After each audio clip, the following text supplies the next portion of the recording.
മൃതിയ ലടിയാരുടെ മൃതി പോ. ദൈവതിരുനാമത്തിന് മഹത്വം ഉണ്ടായിരിക്കട്ടെ. ഇന്ന് ദുഃഖശനിയാഴ്ചയാണ്, ദുഃഖവെള്ളിയാഴ്ചയുടെ പിറ്റേ ദിവസം. യഥാർത്ഥത്തിൽ ദുഃഖവെള്ളി നൽകുന്ന സങ്കടത്തേക്കാൾ വലിയ സങ്കടം ഇന്ന് നമുക്കുണ്ട്. മറ്റൊന്നുമല്ല, കർത്താവ് നമ്മുടെ കൂടെ ഇല്ല. ഇന്നലെ ആയിരുന്നുവെങ്കിൽ മൃതശരീരമായിട്ടെങ്കിലും തമ്പുരാൻ നമ്മുടെ മുമ്പിലുള്ള ഒരു സങ്കല്പം നമുക്കുണ്ട്. കർത്താവിൻ്റെ അമ്മയുടെ വേദന ഒന്ന് പരിശോധിച്ചാൽ മതി. തൻ്റെ പുത്രൻ മരണപ്പെട്ടുവെങ്കിലും മൃതശരീരം തൻ്റെ മുമ്പിലുള്ള ദിവസമായിരുന്നു ദുഃഖവെള്ളി. എന്നാൽ ഖബറിലേക്ക് വെച്ചതിന് ശേഷമോ ശൂന്യമായിരിക്കുന്ന അവസ്ഥയാണ്. പ്രിയപ്പെട്ടവരെ, മരണത്തിൻ്റെ പിറ്റേ ദിവസം എല്ലാവർക്കും വലിയ വേദനയുണ്ട്. നമ്മുടെ കൂടപ്പിറപ്പുകൾ, നമ്മുടെ ജീവിത പങ്കാളികൾ, നമ്മുടെ കൂടെയുള്ളവർ നമ്മളിൽ നിന്ന് മാറ്റപ്പെട്ട് കഴിഞ്ഞാൽ പിറ്റേ ദിവസമാകുമ്പോൾ ഉണ്ടാകുന്നൊരു വലിയ ശൂന്യത നമ്മൾ അനുഭവിക്കുന്നില്ലേ? ആ ശൂന്യതയുടെ ദിവസമാണ് ദുഃഖശനി. അത് വലിയ ദുഃഖത്തിൻ്റെ ദിവസം തന്നെയാണ്.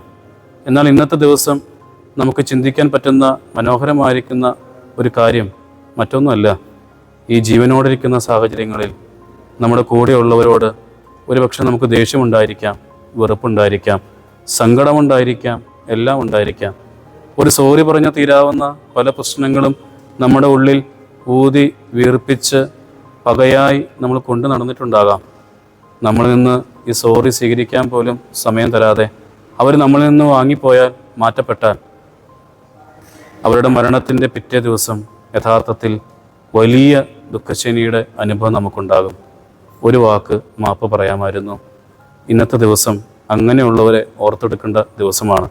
നമ്മളിൽ നിന്ന് വാങ്ങിപ്പോയ നമ്മുടെ ബന്ധുമിത്രാദികളോട് നമ്മൾ പറയാൻ ബാക്കി വെച്ച ആ മാപ്പ്, ആ ക്ഷമ അവരുടെ കല്ലറയ്ക്ക് മുമ്പിലെങ്കിലും പോയി നിന്ന് ഒരു തുള്ളി കണ്ണുനീരോടെ പറഞ്ഞാൽ കിട്ടാവുന്ന ആശ്വാസം വളരെ വലുതാണ്.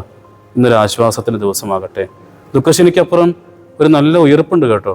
അത് നമ്മുടെ ജീവിതത്തിൽ ഇങ്ങനെയുള്ളതായ ഈ സങ്കടങ്ങളിൽ നിന്നുള്ള ഉയർപ്പായി തീരട്ടെ. കാലങ്ങൾക്ക് മുമ്പ് പറയാൻ ബാക്കി വെച്ചതായ വാക്കുകളെ ഓർത്ത് ഇപ്പോഴും ആരെങ്കിലുമൊക്കെ വിഷമിക്കുന്നുണ്ടെങ്കിൽ ഇന്ന് വിഷമം തീരണം. ഇന്ന് കല്ലറയ്ക്ക് മുമ്പിൽ ചെന്ന് ആ കാര്യങ്ങളൊക്കെ മനസ്സിലൊന്ന് പറഞ്ഞ് അവസാനിപ്പിക്കണം. ദുഃഖശനി ഈസ്റ്ററിലേക്കുള്ള വഴിയും കൂടിയാണ്, നമ്മുടെ ജീവിതത്തിൻ്റെ സങ്കടങ്ങളിൽ നിന്നുള്ള ഉയർപ്പിൻ്റെ തുടക്കം കൂടിയാണ് എന്നൊന്ന് ചിന്തിക്കുമ്പോഴാണ് നമുക്ക് ഇന്നത്തെ ദിവസം ഒരാശ്വാസമായി തീരുക. അപ്രകാരം ജീവിതത്തെ ക്രമീകരിക്കാൻ സാധിക്കട്ടെ. ആമേൻ. കിയ മശിഹ മൃദരാ